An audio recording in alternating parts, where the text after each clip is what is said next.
मैं अनुरोध करती हूँ माननीय सांसद फूलपुर श्री प्रवीण पटेल जी से कि हम सबकी तरफ से पुष्पगुच्छ देकर माननीय मुख्यमंत्री जी का स्वागत करें, अभिनंदन करें। आप सबकी, हम सबकी जोरदार तालियों के बीच।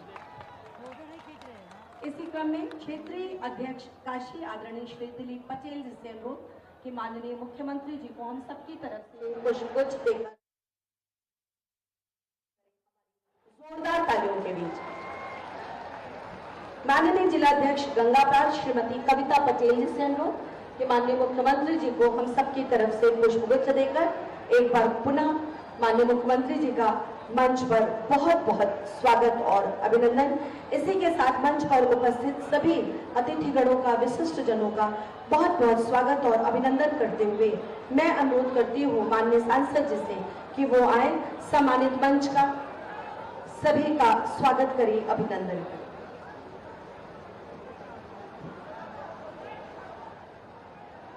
आज हम लोगों के लिए बड़े गर्व का विषय है।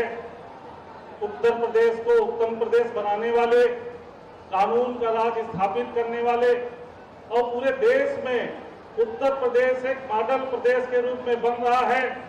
उत्तर प्रदेश के मुखिया हम लोग के माननीय मुख्यमंत्री आदरणीय श्री आदित्य जी महाराज जी का अपने इस निर्वाचन क्षेत्र में आप सब की तरफ से, पूरे क्षेत्रवासियों की तरफ से बहुत बहुत स्वागत करते हैं, बहुत बहुत अभिनंदन करते हैं।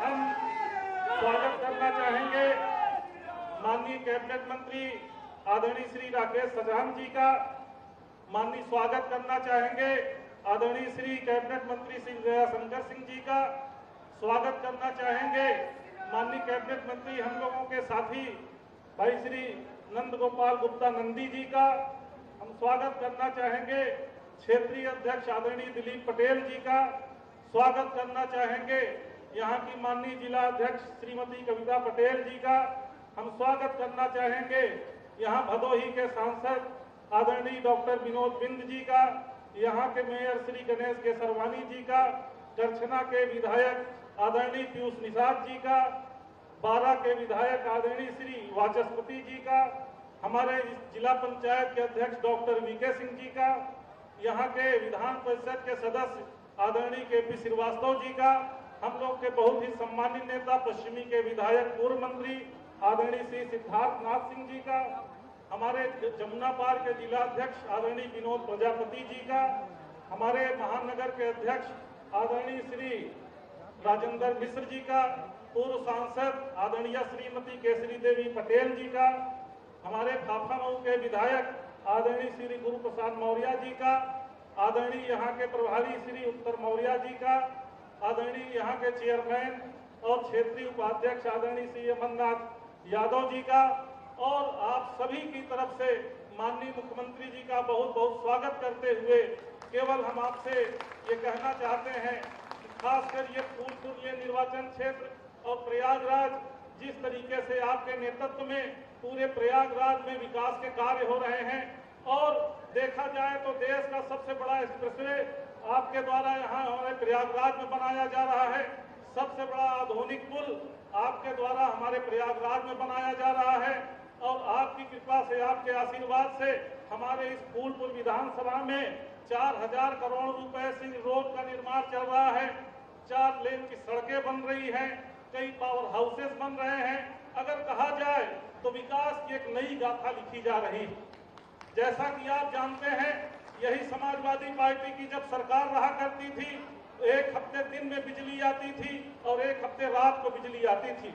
बच्चों को पढ़ाई करने के लिए भी बहुत परेशानी उठाना पड़ता था, और यही बच्चे जो आज यहाँ पर रोजगार लेने के लिए आए हुए हैं, और जिस तरीके से हमने अभी माननीय मुख्यमंत्री जी के साथ हम लोगों ने देखा कि बच्चों के चेहरे पर जो चमक दिखाई पड़ रही है, जिस तरीके से आपके नेतृत्व में पूरे उत्तर प्रदेश में रोजगार के नए अवसर उपलब्ध हो रहे हैं बच्चों को, निश्चित रूप से आने वाले समय में हम लोग बड़ी जिम्मेदारी के साथ कहना चाहते हैं कि उत्तर प्रदेश नंबर 1 का देश में प्रदेश बनने का काम होगा आपके नेतृत्व में।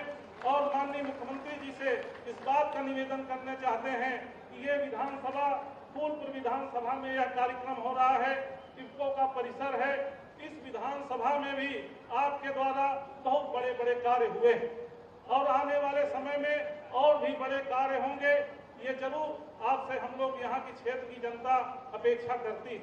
माननीय मुख्यमंत्री जी से इस बात का आग्रह करते हुए कि आने वाले समय में खासकर इस फूलपुर विधानसभा में कई ऐसे नए प्रस्ताव हैं जो हम लोगों ने दिया है, उसको भी स्वीकृत करने की कृपा करेंगे, जिससे हमारे फूलपुर का और भी विकास होगा और एक आदर्श विधानसभा बन सकेगा, आदर्श लोकसभा बन सकेगा, पूरे प्रयागराज का विकास होगा। इन्हीं बातों के साथ फिर से आप सब लोगों की तरफ से बहुत बहुत स्वागत करते हुए अपनी बात को समाप्त करते हैं। जय हिंद। बहुत बहुत धन्यवाद माननीय सांसद जी। और अब मैं बड़े आदर के साथ अनुरोध करती हूँ माननीय मंत्री श्री नंद गोपाल गुप्ता नंदी जी से कि वो आए, इस विशाल पंडाल में उपस्थित सभी लोगों को अपना आशीर्वाद दें और माननीय मुख्यमंत्री जी का भी स्वागत करें। भारत माता की, भारत माता की। आज रोजगार मेला, टैबलेट, स्मार्टफोन, लोन वितरण, विभिन्न जन कल्याणकारी योजनाओं का शिलान्यास और लोकार्पण कार्यक्रम में उपस्थित उत्तर प्रदेश की 25 करोड़ जनता की भलाई के लिए, उनकी खुशहाली के लिए, उनकी तरक्की के लिए, प्रदेश के अंतिम गांव तक विकास की रोशनी पहुंचे, प्रदेश के अंतिम व्यक्ति तक सरकार की योजनाओं को लाभ पहुंचे, इसके लिए समर्पित परम आदरणीय मुख्यमंत्री योगी आदित्यनाथ जी का हार्दिक स्वागत और अभिनंदन करता हूं। मित्रों, आज का दिन आदरणीय मुख्यमंत्री जी को आप सब लोग सुनने आए हैं। मैं आपके और माननीय मुख्यमंत्री जी के बीच में बहुत बाधा नहीं बनना चाहता। मैं केवल थोड़ी सी बात आपके बीच में रखना चाहता हूं। आप याद करिए 2017 के पहले जो सरकारें हुआ करती थी, जब नौकरियां निकलती थी तो नौकरी पर लोग अपने घर को, खेत को बेच करके तब अपने बेटे बेटी की नौकरी लगाने के लिए पैसा दे करके तब नौकरियां लगती थी और नौकरी की बोली लगती थी। कौन 10 लाख दे रहा है, कौन 15 लाख दे रहा है, कौन 20 लाख दे रहा है। समाजवादी पार्टी के सरकार में चुन चुन करके पूरे केवल इटावा, मैनपुरी और सैफई में ही दी जाती थी। पूरे प्रदेश के यादव को भी नौकरी नहीं दी जाती थी। बसपा के समय में थोड़ा डिस्काउंट था कि भाई दलित है तो इससे 5 लाख लेंगे, अगर बैकवर्ड है तो 10 लाख और फॉरवर्ड है तो 15 लाख। लेकिन आज व्यक्ति छाती ठोक करके कहता है 1 रुपया नहीं देना पड़ा, 1 पैसा नहीं देना पड़ा और आदमी हमारे बेटे की नौकरी मेरिट के अनुसार पर लगी है, उसकी काबिलियत के अनुसार पर लगी है। आदरणीय मुख्यमंत्री जी ने इन 7 सालों में लाखों लोगों को रोजगार देने का काम किया, लाखों लोगों को नौकरी देने का काम किया। आज स्मार्टफोन और टैबलेट भी बहुत सारे युवाओं को प्रयागराज की जनमानस को मिलने जा रहा है और उत्तर प्रदेश के हर शिक्षित, हर जो लाभार्थी है, जो उसका पात्र है, हर पात्र लाभार्थी को दिया जा रहा है। पहले गुंडे और माफिया, आप सबको पता है, बहुत बताने की जरूरत नहीं है। कहते थे जिस गाड़ी में सपा का झंडा समझो उसमें बैठा गुंडा। जो जितना बड़ा गुंडा और माफिया और मवाली हुआ करता था वो उतना बड़ा नेता हुआ करता था। लेकिन 2017 से आपने देखा है गुंडे और अपराधी और माफियाओं का समूल नाश हुआ है और प्रयागराज इसका जीता जागता उदाहरण है और जीता जागता सब लोगों ने इसको महसूस किया है। आज गुंडे और माफिया और अपराधियों के खिलाफ जिस तरह से कठोर कार्रवाई की जा रही है, ये सब कुछ आपसे छिपा नहीं है। आदरणीय मुख्यमंत्री जी के नेतृत्व में रोजगार मेले का आयोजन हो रहा है, उत्तर प्रदेश के चौमुखी विकास का कार्यक्रम हो रहा है और उत्तर प्रदेश में तमाम बड़ी बड़ी इंडस्ट्रियां, देश ही नहीं पूरी दुनिया के बड़े बड़े इंडस्ट्रीज उत्तर प्रदेश में अपना निवेश करने के लिए आतुर है और आकर्षित है और निवेश कर रहे हैं। अभी कुछ दिन पहले ही आपने प्रयागराज में देखा 20 लाख टन का जेके सीमेंट जो पलायन कर रहा था उसने 12 में प्लांट लगाने का काम किया है। और माननीय मुख्यमंत्री जी भी बताएंगे, अभी लाखों करोड़ रुपए का निवेश यह प्रयागराज की धरती पर होने वाला है, उस पर हम लोग काम कर रहे हैं। पुनः मैं माननीय मुख्यमंत्री जी का बहुत बहुत स्वागत करते हुए सम्मानित मंचासीन अपने समस्त नेताओं का हार्दिक स्वागत और अभिनंदन करते हुए अपनी वाणी को विराम देता हूं। जय हिंद, जय भारत, जय श्री राम। बहुत बहुत धन्यवाद माननीय मंत्री जी। दुनिया को अजीब हैरत है कि आखिर क्या जादू है अपने भारतवर्ष में। वो और विकास की जो ध्वज पताका है उसका एक रूप एक लघु फिल्म के रूप में इस स्क्रीन में हम सब देखेंगे। मैं अनुरोध करती हूँ कि कृपया उस फिल्म को स्टार्ट कर दें। हमारा ये निरंतर प्रयास है कि हर युवा को उसकी रुचि के अनुसार, योग्यता के अनुसार नए अवसर मिले, सभी को आगे बढ़ने का उचित माध्यम मिले। निष्पक्ष एवं पारदर्शी भर्ती प्रक्रिया से 60,000 से अधिक पुलिसकर्मियों की भर्ती परीक्षा संपन्न हुई। जल्द ही इन पदों पर युवा शक्ति अपनी सेवाएं देकर सुरक्षा तंत्र को बनाएंगे मजबूत। वर्ष 2017 से अब तक 1,54,000 से अधिक युवाओं को मिली है पुलिस विभाग में नौकरी। साथ ही सेवा आयोग और सेवा चयन बोर्ड की विभिन्न भर्तियों ने 1,38,000 से अधिक युवाओं के सुखद भविष्य को दी है नई दिशा। तो वहीं 1,26,000 से अधिक युवाओं को शिक्षा विभाग में मिली है नियुक्ति। माननीय मुख्यमंत्री योगी आदित्यनाथ जी के नेतृत्व में वर्ष 2017 के बाद से अब तक 6.5 लाख से अधिक युवाओं को मिली है सरकारी नौकरी। इतना ही नहीं, माननीय मुख्यमंत्री जी की प्रेरणा से संचालित मिशन रोजगार के तहत 3,75,000 से अधिक युवाओं को सरकारी विभागों में मिली है संविदा पर नौकरी। इसके साथ साथ निजी एवं एमएसएमई क्षेत्र में 2 करोड़ से अधिक रोजगार के अवसर भी मिशन रोजगार में किए हैं सृजित। प्रदेश सरकार और डबल इंजन की ये सरकार युवाओं के रोजगार और उनकी नौकरी के लिए पूरी प्रतिबद्धता के साथ कार्य कर रहे हैं। वृहद रोजगार मेला की श्रृंखला में फूलपुर प्रयागराज में आयोजित वृहद रोजगार मेले में 70 से अधिक प्रतिष्ठित कंपनियों और फर्मों की सहभागिता से युवाओं को उपलब्ध कराए जा रहे हैं 15,000 से अधिक रोजगार के अवसर। विभिन्न रोजगार एवं स्वरोजगार परक योजनाओं के अंतर्गत युवाओं को वितरित किया जा रहा है 510 करोड़ रुपए से अधिक ऋण। स्वामी विवेकानंद युवा सशक्तिकरण योजना के अंतर्गत 15,448 छात्र छात्राओं को वितरित किए जा रहे हैं टैबलेट और स्मार्टफोन। माननीय मुख्यमंत्री जी के कर कमलों से आज संगम नगरी प्रयागराज के विकास को नई रफ्तार देने के लिए 634 करोड़ की 407 विकास परियोजनाओं का किया जा रहा है लोकार्पण शिलान्यास। साथ ही राजकीय ग्रामीण आजीविका मिशन के अंतर्गत 1053 स्वयं सहायता समूह को वितरित की जा रही है लगभग 10 करोड़ रुपए का आरएफ व सीआईएफ। साथ ही 4,077 स्वयं सहायता समूह को उपलब्ध कराई जा रही है 32 करोड़ से अधिक की कैश क्रेडिट लिमिट। आप सभी को उज्जवल भविष्य की अनंत मंगल कामनाएं। सपने हो रहे साकार, डबल इंजन की सरकार।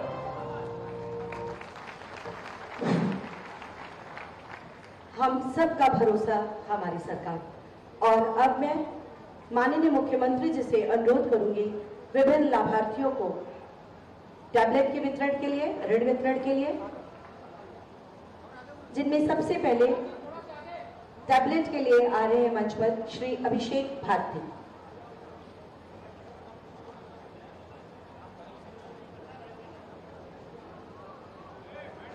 श्री अभिषेक भारती, इन्हें टैबलेट प्रदान किया जा रहा है माननीय मुख्यमंत्री जी के कर कमलों से।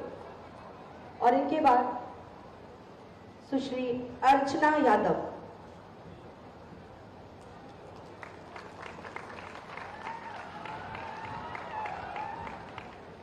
इनके सपनों को पंख लगाता सुश्री अर्चना यादव। इनके बाद शिवानी भारतीय, इन्हें भी टैबलेट प्रदान कर रहे हैं माननीय मुख्यमंत्री जी अपने कर कमलों से। श्री नीरज कुमार सिंह इनके बाद जाएंगे। श्री नीरज कुमार सिंह। मंच पर जोरदार तालियों से इनका उत्साह बढ़ाइए। श्री योगेंद्र कुमार। इंदु यादव जी, इन्हें भी टैबलेट। और प्रियंका पाल जी, इन्हें भी टैबलेट प्रदान कर रहे हैं माननीय मुख्यमंत्री जी। इसके बाद स्मार्टफोन कोनिका मौर्य जी को,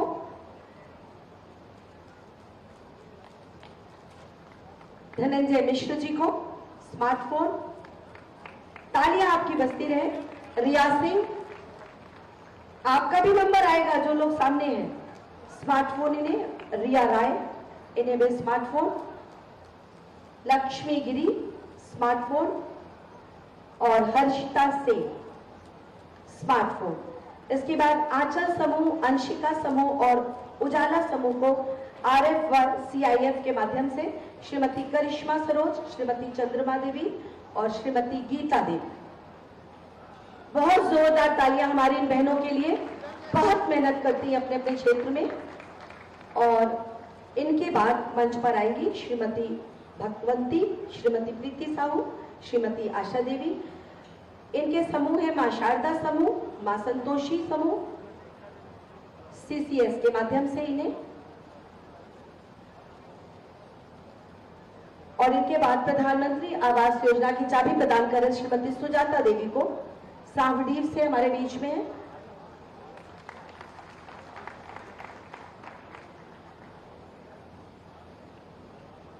इसके बाद श्री कुणाल कुमार गुप्ता,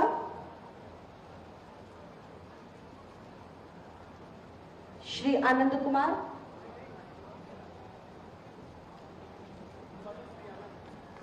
मधुश्री आनंद, श्री अविनाश त्रिपाठी, श्री दिनेश कुमार। और इसके बाद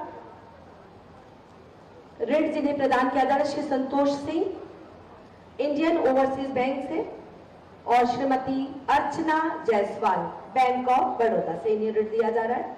बहुत जोरदार तालियां सभी लाभार्थियों के लिए, माननीय मुख्यमंत्री जी के लिए बहुत जोरदार तालियों का अभिवादन करती हूं मैं। और विभिन्न लोक कल्याणकारी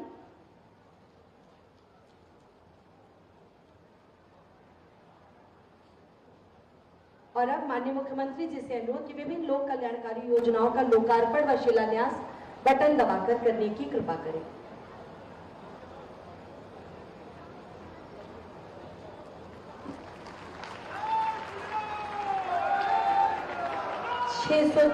करोड़ की 407 विकास परियोजनाओं का माननीय मुख्यमंत्री जी के कर कमलों से लोकार्पण और शिलान्यास।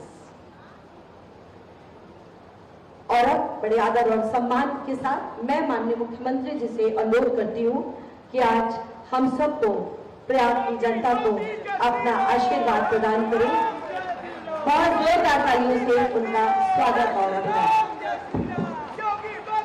भारत माता की, भारत माता की, भारत माता की। वंदे वंदे वंदे।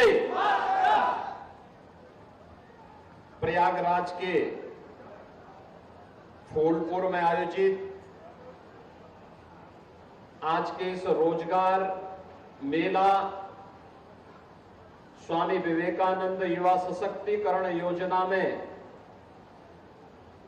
युवाओं के तकनीकी सक्षमता के लिए टैबलेट और स्मार्टफोन वितरण के आज के इस कार्यक्रम और नए स्टार्टअप और नए उद्यमियों के लिए ऋण मेला के लिए और प्रयागराज और खासतौर पर फूलपुर की विकास परियोजनाओं को लोकार्पण और शिलान्यास के लिए आयोजित समारोह में प्रदेश सरकार में मंत्रिमंडल के मेरे वरिष्ठ सहयोगी, प्रदेश के औद्योगिक विकास विभाग के मंत्री श्री नंदगोपाल गुप्ता नंदी जी,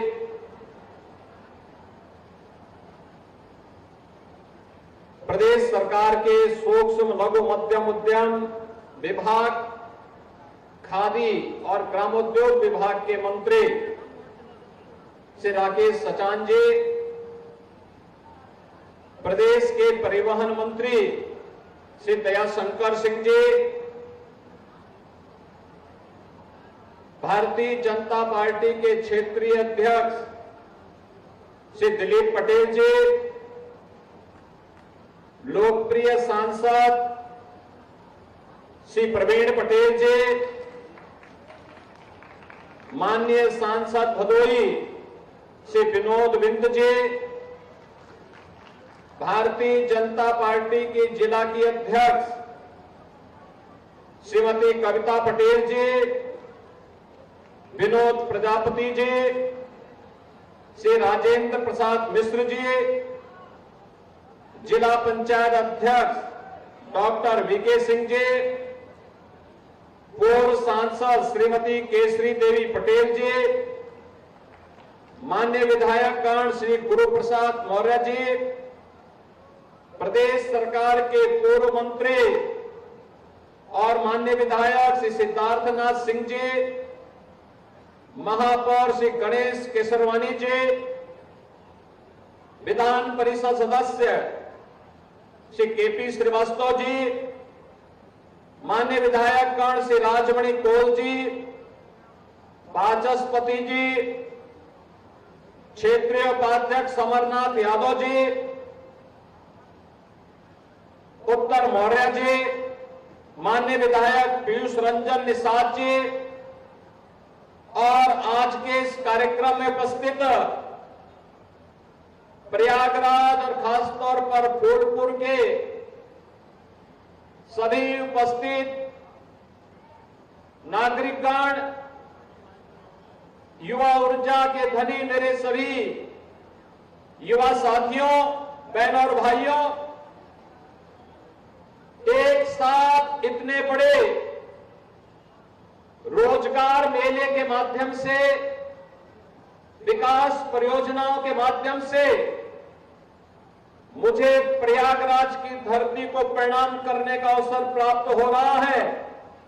इस अवसर को प्रदान करने के लिए फूलपुर की धरती को, प्रयागराज की धरती को कोटि कोटि नमन करते हुए मैं आप सबका हृदय से अभिनंदन करता हूं। जिन नौजवानों को आज रोजगार के लिए नियुक्ति पत्र प्राप्त हो रहा है, जिन युवाओं को नए स्टार्टअप स्थापित करने के लिए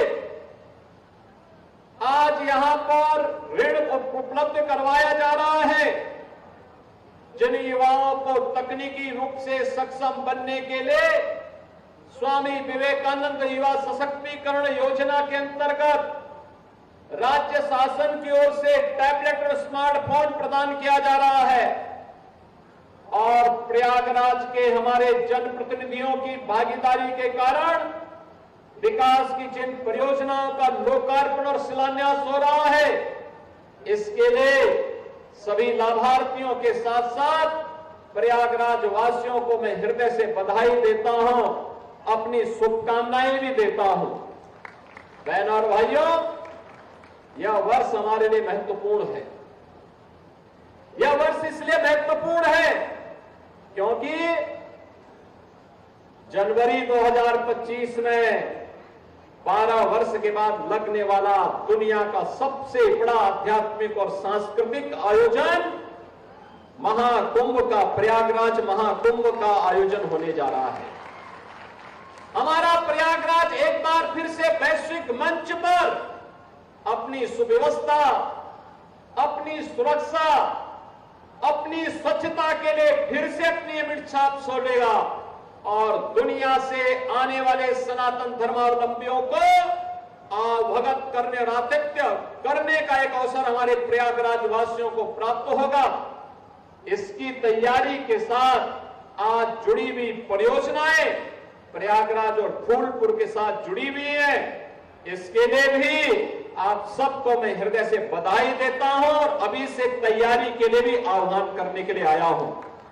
बहनों और भाइयों, आज यहां पर लगभग 650 करोड़ रुपए की परियोजना का हमने लोकार्पण और शिलान्यास किया है और एक योजना तो इसमें एक ऐसी भी है सड़क की, ये मेरे संज्ञान में आया था। हमारे यहाँ की सांसद श्री प्रवीण पटेल और पूर्व सांसद केसरी देवी पटेल जी ने मेरे संज्ञान में इस बात को दिया था, जिसमें विकास खंड बहादुरपुर थाना क्षेत्र हंडिया के अंतर्गत ग्राम डोकरी में वहां की सड़क का जो प्रयागराज वाराणसी राजमार्ग से के सैदाबाद से लगभग 5 किलोमीटर की एक सड़क थी, यह क्षतिग्रस्त हो चुकी थी।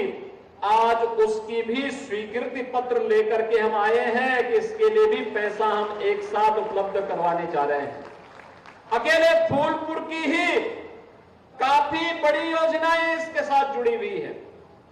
फूलपुर की जितनी भी योजनाएं प्रवीण पटेल जी ने, केसरी देवी पटेल जी ने हमारे सामने प्रस्तुत किया था, वे सभी सैंक्शन करते हुए आज उनका शिलान्यास के पट यहां पे लगे हैं। गांव में लगेंगे, एक समय सीमा के अंदर एक कार्य भी पूरे होंगे और फूलपुर फिर से अपने फूल की तरह कमल का फूल खिलता हुआ यहां दिखाई दे, इसकी अपेक्षा के साथ आज हम सब आपके बीच में यहां पर उपस्थित हुए हैं। बहनों और भाइयों, आज युवाओं के लिए 15,000 युवाओं को नियुक्ति पत्र वितरण के इस कार्यक्रम के साथ भी हम जुड़े हुए हैं, जिसमें 108 कंपनियां यहां पे रोजगार उपलब्ध करवा रही हैं और साथ साथ यहां पे 510 करोड़ रुपए का ऋण वितरण 7,100 से अधिक युवाओं को और उद्यमियों को उपलब्ध करवाने का कार्य हो रहा है। तो अकेले फूलपुर के 10,000 से अधिक युवाओं को और प्रयागराज के 15,000 से अधिक युवाओं को टैबलेट और स्मार्टफोन वितरण के कार्यक्रम के साथ भी जोड़ा जा रहा है। बहनों और भाइयों, इन सब के लिए मैं आपको हृदय से बधाई देता हूं, अपनी शुभकामनाएं देता हूं। बहनों और भाइयों, आज मैं आया हूं आपके पास ये कहने के लिए, मैं आपका आभारी हूं कि आपने लोकसभा चुनाव में प्रयागराज जनपद की फूलपुर लोकसभा सीट पर श्री प्रवीण पटेल जो हमारे विधायक थे, उन्हें लोकसभा में चुनाव जिता करके भेजा है। और प्रवीण पटेल आज आपकी सेवा के साथ सांसद के रूप में अपनी सेवा प्रदान कर रहे हैं और इसी के प्रति आभार व्यक्त करने के लिए आज मैं फूलपुर में आया हूं। फूलपुर को इसी प्रकार से, जैसे इस इफ्को के अंदर आपको साफ सुंदर वातावरण देखने को मिल रहा है, अच्छी टाउनशिप मिल रही है, एक व्यवस्थित कार्य योजना के साथ यहां का प्रबंधन जैसे इस टाउनशिप को आगे बढ़ाने का काम कर रहा है, मैं आपको आश्वस्त करता हूं श्री प्रवीण पटेल फूलपुर को पूरी लोकसभा सीट को इसी तर्ज पर यहां के माननीय विधायकों के साथ मिलकर के, महापौर और जिला पंचायत अध्यक्ष के साथ मिलकर के इसी तर्ज पर आगे बढ़ाने का काम करेंगे। लेकिन उनको ताकत तो आपको भी देनी पड़ेगी, आपको भी देनी पड़ेगी। बहनों और भाइयों, कहने की आवश्यकता नहीं, ये प्रयागराज हमारा आध्यात्मिक नगरी है। देश और दुनिया बड़ी श्रद्धा भाव के साथ यहां आती है। मां गंगा, मां यमुना और मां सरस्वती के इस त्रिवेणी में संगम में स्नान करके जन्म जन्मांतर को अपने पुण्यों के साथ जोड़ने का काम करती है। ऐसी पावन धरा जहां साक्षात भगवान प्रयागराज का दर्शन हमें प्राप्त होता है, द्वादश माधव का दर्शन प्राप्त होता है, उनका आशीर्वाद प्राप्त होता है। मां गंगा के सीम कृपा जिस क्षेत्र पर बनी रहती है, वह क्षेत्र जो सनातन धर्मावलंबियों का वैदिक कालखंड से इस सरदार आस्था का केंद्र बिंदु रहा है, जिस केंद्र में दुनिया की सबसे प्राचीन गुरुकुल महर्षि भारद्वाज ने जिस प्रयागराज में स्थापित की थी, उस प्रयागराज के सामने पहचान का संकट किसने खड़ा कर दिया था? किसने खड़ा किया था? ये जो जाति जाति के नाम पे लड़ाने वाले लोग हैं ना, आज जो कह रहे हैं, तमाम प्रकार की बात कर रहे हैं, तमाम प्रकार की बड़ी बड़ी उद्घोषणा अपनी मनबड़ई में करने का फिर से दुस्साहस कर रहे हैं। क्या ये सच नहीं है? क्या ये सच नहीं है? ये वही लोग हैं जो टीपू आज सुल्तान बनने का ख्वाब फिर से देख रहे हैं, बहन और भाइयों, यही टीपू थे जो माफिया के सामने नाक रगड़ करके आपके सामने पहचान का संकट खड़ा करते थे। क्या ये सच नहीं है? इन माफियाओं को गले का हार बना करके प्रयागराज के अस्तित्व के सामने, प्रयागराज वासियों के सामने पहचान का संकट खड़ा करने का काम इन्होंने किया था। ये गुमराह करते हैं। क्या ये सच नहीं? इन्हीं माफियाओं ने राजूपाल की हत्या की थी। राजूपाल एक गरीब परिवार से थे।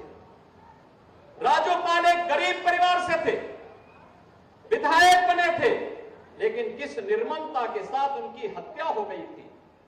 उस समय इन्हें याद नहीं आ रहा था पीटीए, राजूपाल मार दिए गए, लेकिन इनको अपनी कुर्सी की चिंता थी। तब इनको अपनी कुर्सी की चिंता थी। तब राजूपाल जैसे गरीब मारे जाते हैं, उमेश पाल जैसे मारे जाते हैं। हम लोगों ने तो कहा कि अपराध और अपराधियों को बख्शेंगे नहीं, जीरो टॉलरेंस की नीति के तहत सरकार कार्य करेगी। हम सुरक्षा सबको देंगे, सम्मान सबको देंगे, विकास सबका करेंगे। लेकिन अगर किसी ने किसी बेटी वहां चलती हुई बेटी पर हाथ डालने का दुस्साहस किया तो उसके हाथ अलग होंगे, पैर अलग होंगे, जरूर करवा देंगे। हर बेटी को सुरक्षा प्रदान करना ये सरकार का दायित्व है और सरकार अपने इस दायित्व का निर्वहन करेगी, किसी भी हद तक जाकर के करेगी। हर व्यापारी को सुरक्षा प्रदान करना हमारा कार्य है और सरकार किसी भी हद तक जाकर के सुरक्षा भी देगी, उन्हें सम्मान भी देगी। हर नागरिक को सुरक्षा प्रदान करना, हर बहन और हर बेटी की सुरक्षा करना इस सरकार का कार्य है, सरकार उसको भी करेगी। और तब भी मैंने कहा था, माफिया अगर सिर उठाने का दुस्साहस करेगा तो उसको मिट्टी में मिलाने का काम भी सरकार करेगी। और बहनों और भाइयों, आज मैं आपसे कहने के लिए आया हूं, ये जो बड़ी बड़ी घोषणाएं कर रहे हैं, ये वही लोग हैं जिन माफियाओं के सामने आज कभी नाक रगड़ा करते थे, उनके सामने, दंगाइयों के सामने नाक रगड़ा करते थे। अरे बुलडोजर चलाने के लिए हिम्मत चाहिए, हिम्मत। ये दंगाइयों के सामने और माफियाओं के सामने नाक रगड़ने वाले बुलडोजर क्या चलाएंगे? बुलडोजर को देख करके इनको वैसे ही हार्ट अटैक हो जाएगा। ये लोग नहीं झेल पाएंगे इन बातों को। लेकिन बहनों और भाइयों, मैं आया हूं आपके सामने, ये मंच आया है आपके सामने आपको आश्वस्त करने के लिए। कुंभ आपने 2013 में भी देखा होगा और कुंभ का आयोजन 2019 में भी देखा होगा। 2013 में जो भी आया होगा संकल्प लेके गया कि दोबारा इस प्रकार की दुर्व्यवस्था में नहीं आऊंगा।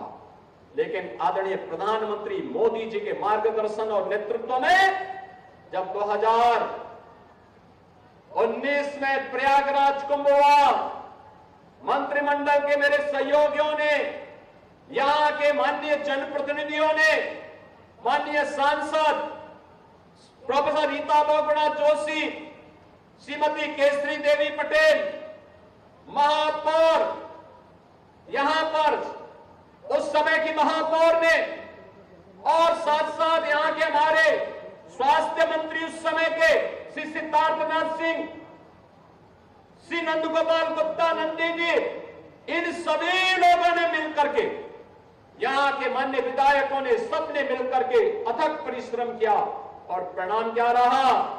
2019 में कुंभ कैसे होता है प्रयागराज ने बता दिया। कुंभ स्वच्छता, सुरक्षा और सुव्यवस्था का एक मॉडल होता है।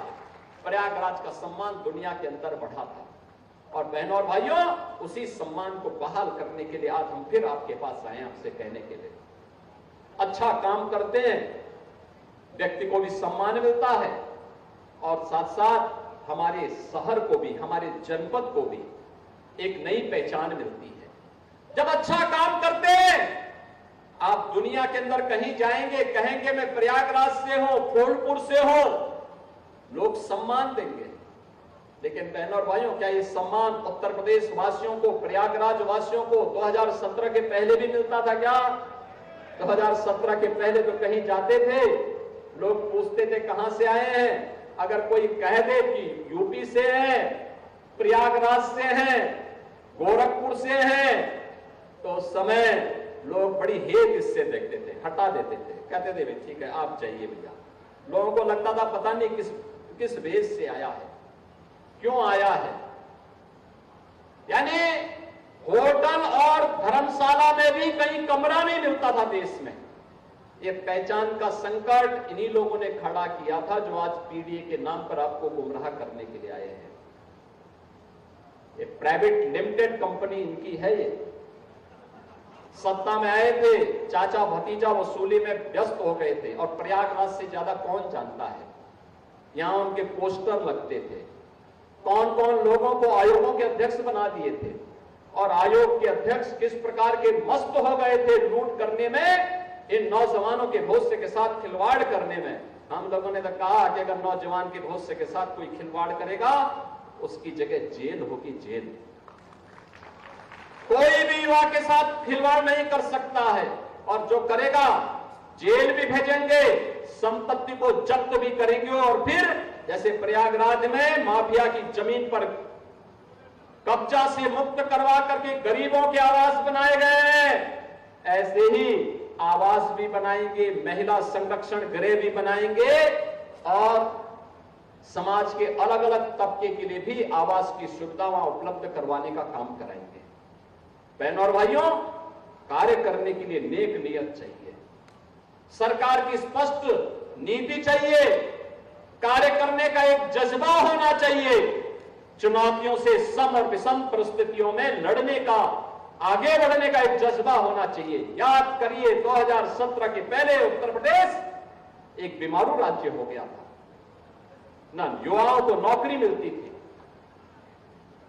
न रोजगार मिलता था, न कोई निवेश करने के लिए आता था, अन्नदाता किसान आत्महत्या कर रहा था, बेटी सुरक्षित नहीं थी, व्यापारी का सम्मान भी नहीं था और उसको सुरक्षा भी नहीं थी, समाज का कोई तबका खुशहाल नहीं था, दंगे होते थे, बड़े बड़े दंगे होते थे, महीनों महीनों तक दंगे चलते थे।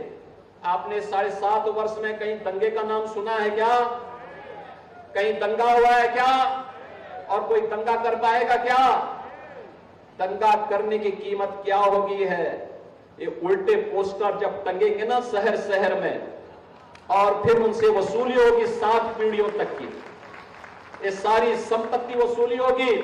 अच्छे अच्छे दंगाई दंगा करना भूल गए हैं।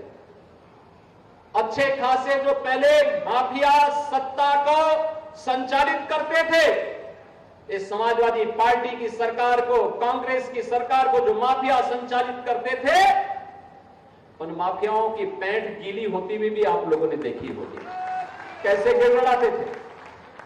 बहनों और भाइयों, ये माफिया समाज का कोड है, कोड। जब तक आप इसको निकाल बाहर नहीं करेंगे, तब तक वर्तमान और भविष्य ये लोग लगातार आपका खराब करते रहेंगे। और इसलिए लड़ने का एक जज्बा, जैसे सरकार लड़ रही है, ऐसे ही हम सबको लड़ना होगा। मेरे लिए आज प्रयागराज आना बहुत महत्वपूर्ण है, फूलपुर में आना महत्वपूर्ण इसलिए भी है कि लगातार हमारा व्यावसायिक और तकनीकी शिक्षा विभाग, स्किल डेवलपमेंट विभाग, श्रम और सेवायोजन विभाग के माध्यम से जो रोजगार मेले के क्रम लगे, कहीं मैं गया हूं, कहीं डिप्टी सीएम केशव प्रसाद मौर्य जी गए हैं, कहीं पर डिप्टी सीएम श्री ब्रजेश पाठक जी गए हैं, कहीं पर जल शक्ति मंत्री श्री स्वतंत्र देव सिंह गए हैं, कहीं पर कृषि मंत्री श्री सूर्य प्रताप शाही जी गए हैं, और कहीं पर मुझे भी आने का अवसर प्राप्त हुआ है। और मुझे प्रसन्नता होती है जब हमारा युवा नौकरी और रोजगार के लिए कहता है कि हमें नौकरी भी चाहिए, मैं अपनी शिक्षा को भी आगे बढ़ाऊंगा, मैं मां बाप पर बोझ नहीं बनूंगा। यह अच्छी बात है, और इसीलिए सरकार ने आपके लिए व्यवस्था की है सीएम इंटर्नशिप की स्कीम। प्रधानमंत्री जी ने घोषणा की है पीएम इंटर्नशिप की स्कीम। कोई भी उद्यम, कोई भी इंस्टीट्यूशन, कोई भी उद्योग, अगर किसी पढ़ने वाले कोई नौजवान ग्रेजुएशन कर रहा है, फाइनल ईयर है, पढ़ाई के साथ साथ नौकरी करना चाहता है, आधा मानदेय वह इंस्टीट्यूशन या उद्योग देगा, आधा सरकार देगी और सर्टिफिकेट मिलने के बाद फिर उसका प्लेसमेंट की गारंटी होगी। एमएसएमई विभाग के हमारे मंत्री यहां पर हैं, इस इलाके सचान जी, इनके द्वारा एमएसएमई विभाग में 10 लाख युवाओं के लिए एक नई योजना प्रारंभ हो रही है, मुख्यमंत्री युवा उद्यमी की। मुख्यमंत्री युवा उद्यमी के माध्यम से 10 लाख नए उद्यम लगाने हैं और हम लोग पहले चरण में 5 लाख और दूसरे चरण में 10 लाख ब्याज मुक्त ऋण देंगे। बैंक का जितना भी उसमें ब्याज आएगा सब सरकार बढ़ेगी, आप केवल मुनाफा कमाते जाइए। ये ऋण युवाओं को तो मिलेगा लेकिन नंदी जी को नहीं मिलेगा, क्योंकि ये अब युवा नहीं, ये बुजुर्ग की तरफ बढ़ रहे हैं आगे। बहनों और भाइयों, इसलिए मैं आप सबसे कहूंगा, आप ट्रेनिंग ले सकते हैं। नंदी जी के पास एक अनुभव है, यहां पे मैं देख रहा हूं तमाम ऐसे उद्यमी आए हैं जिनको मैन पावर चाहिए, अच्छा मैन पावर चाहिए। वे लोग बताएंगे, स्किल डेवलपमेंट विभाग बता रहा है और हमें एक हमारे पास करने की इच्छा शक्ति होनी चाहिए। नंदी जी ने भी जब काम प्रारंभ किया होगा, बहुत छोटे से काम प्रारंभ किया होगा, आज उनका कार्य का विस्तार हुआ, उन्होंने अपने कार्य का विस्तार दिया। सीख करके जज्बा होना चाहिए, कार्य करने की एक ललक होनी चाहिए और ये छोटी सी पूंजी बात नहीं, बड़ी पूंजी बनती है। सरकार उसमें सपोर्ट कर दे तो वही बाद में अपना एक नया स्टार्टअप स्थापित कर सकता है, एंटरप्रेन्योर बन सकता है, वही बाद में उद्योगपति बन सकता है, वही फिर किसी एक फील्ड का बादशाह बन सकता है और फिर उसकी टूटी बोलती भी दिखाई देगी। मेहनत से कमाया गया पैसा फलता फूलता भी है, लंबे समय तक पीढ़ियों को यशस्वी बनाता है और सही मार्ग का अनुसरण करते हुए हम कार्यक्रमों को आगे बढ़ाते हैं। और मुझे प्रसन्नता हुई, 15,000 युवा एक साथ यहां पे नौकरी और रोजगार प्राप्त कर रहा है। आज बहनों भाइयों, इससे पहले मैं लखनऊ में 12 विभागों के 1300 नौजवानों को, 1374 नौजवानों को हम वहां पे सरकारी नियुक्ति पत्र देकर के आए हैं और मैं आपको आश्वस्त करने जा रहा हूं, अभी आपने देखा होगा 23, 24, 25, 30 और 31 अगस्त को 60,200 से अधिक पुलिस भर्ती के लिए हम लोगों ने परीक्षा ली है। इसके परिणाम बहुत शीघ्र आने वाले हैं और परिणाम आएंगे। 60,200 से अधिक युवा, उत्तर प्रदेश का युवा केवल उत्तर प्रदेश पुलिस का पार्ट बनने जा रहा है। 60,200 ये बनेंगे और जैसे ये भर्ती पूरी होगी फिर से 40 से लेके 45,000 नई भर्ती फिर से आ जाएगी। अकेले अधीनस्थ सेवा चयन आयोग के माध्यम से हम लोग लगभग 40,000 युवाओं को तो अब सर्टिफिकेट देने के क्रम में, नियुक्ति पत्र देने के क्रम में सरकारी नौकरी में आगे बढ़ रहे हैं। आप नोट करिए कितने बड़ी संख्या में, और फिर इतने ही और भर्ती के रियाचन उनको हम देने जा रहे हैं कि युवाओं को नौकरी दो। उत्तर प्रदेश में नौकरी की कमी नहीं होगी। आज हमारा उत्तर प्रदेश रेवेन्यू सरप्लस प्रदेश है। शिक्षा आयोग का गठन हो चुका है, शिक्षा आयोग कार्य करने जा रहा है। बेसिक, माध्यमिक, उच्च, तकनीकी, व्यावसायिक, मेडिकल एजुकेशन में बहनों और भाइयों 60,000 से अधिक नियुक्तियां इंतजार कर रही हैं। वहां पर भी बड़ी पैमाने पर नियुक्ति की प्रक्रिया, अलग अलग विभागों में नियुक्ति की प्रक्रिया धड़ल्ले से आगे बढ़ेगी और अब माफिया नहीं, अब दंगाई नहीं, यूपी सुरक्षा का मॉडल प्रदेश बन चुका है। उत्तर प्रदेश आज निवेश का, इन्वेस्टमेंट का सबसे ड्रीम डेस्टिनेशन बना है। सबसे अच्छा निवेश आज यूपी के अंदर हुआ है। 40 लाख करोड़ रुपए की निवेश की परियोजनाएं हमें मिली हैं और ये 40 लाख करोड़ का मतलब 1.5 करोड़ नौजवान को सीधे सीधे नौकरी। ये भी तो प्रयागराज में तैयारी कर रहे हैं युवाओं के लिए। लखनऊ में, प्रदेश के अलग अलग जनपदों में मैं अभी नियुक्ति पत्र दे रहा था, जब मैं लखनऊ में नियुक्ति पत्र दे रहा था, उसमें कौशाम्बी के भी नौजवान थे, फतेहपुर के भी थे, सोनभद्र के भी थे, मिर्जापुर के भी थे, चित्रकूट के भी थे, चंदौली के भी थे, भदोही के भी थे, बिजनौर के भी थे, सहारनपुर के भी थे, ललितपुर के भी थे और महोबा के भी थे। हर कोने से आज युवा भर्ती हो रहा है, उसको नौकरी मिल रही है। और पहले तो चाचा भतीजे के द्वारा कैसी लूट मचाई जाती थी कि जाकर के वसूली करते थे, एरिया बांट दिए जाते थे, किधर चाचा जाएगा, कहीं भतीजा, कहां भतीजा जाएगा, कहां पर दूसरा भतीजा जाएगा, कहां पर, ये सब महाभारत के रिश्ते एक साथ टूट पड़ते थे। अलग अलग जनपद और कमिश्नरी बांट दी जाती थी, वसूली करते थे और बाद में जब वसूली में कम और ज्यादा होता था तो चाचा को धक्का देकर बाहर कर दिया जाता था। बहन और भाइयों, अब ऐसा नहीं होगा। यूपी में अब कोई वसूली नहीं कर सकता है, यूपी के युवाओं के भविष्य के साथ कोई खिलवाड़ नहीं कर सकता है। आज यूपी रेवेन्यू सरप्लस प्रदेश बन चुका है। जो उत्तर प्रदेश बीमारू राज्य था, आज भारत के विकास का ग्रोथ इंजन बन चुका है। आज उत्तर प्रदेश देश की दूसरी नंबर 2 की अर्थव्यवस्था बन चुका है और उत्तर प्रदेश को अपनी युवा ताकत के बल पर हमें अगले 3 से 4 वर्ष में नंबर 1 की अर्थव्यवस्था बनाना, देश की नंबर 1 की अर्थव्यवस्था। नंबर 1 की अर्थव्यवस्था का मतलब जहां पे हर हाथ को काम हो, हर चेहरे पर खुशहाली हो, हर बेटी की सुरक्षा हो, हर व्यापारी का सम्मान हो, अन्नदाता किसान को उसकी उपज का उचित दाम मिल सके और प्रदेश आर्थिक उन्नति और समृद्धि के एक नए सोपान को प्राप्त करता हुआ तेजी के साथ आगे बढ़ता हुआ दिखाई दे। और उस क्रम में आज हम आगे बढ़ चुके हैं। बहनों और भाइयों, मैं आज के इस अवसर पर आप सबसे यह अपील करूंगा, ये विकास की योजनाएं हमें तभी, हमारे लिए तभी उपयोगी हो सकती है जब सुरक्षा होगा, जब समृद्धि के नए सोपान की तरफ हम आगे बढ़ेंगे।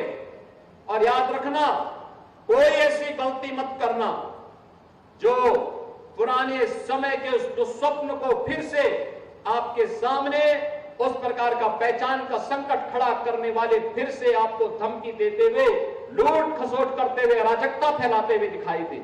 कतई नहीं, इस प्रकार की स्थिति नहीं आने देनी है। इसी के लिए आज मैं फूलपुर में आया हूं। मैं एक बार फिर से श्री प्रवीण पटेल जी को सांसद बनाने के लिए फूलपुर की जनता का हृदय से मैं धन्यवाद ज्ञापित करता हूं, आप सभी का अभिनंदन करता हूं। नियुक्ति पत्र, लोन, स्मार्टफोन प्राप्त करने वाले युवाओं को बधाई देता हूं और प्रयागराज को इन योजनाओं की और फूलपुर को खासतौर पर इन योजनाओं की हृदय से बधाई देते हुए अपनी शुभकामनाएं देता हूं।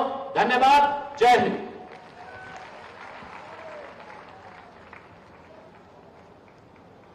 बहुत बहुत धन्यवाद माननीय मुख्यमंत्री जी आपके इस प्रेरणादायी उद्बोधन के लिए। मैं अनुरोध कर रही हूं माननीय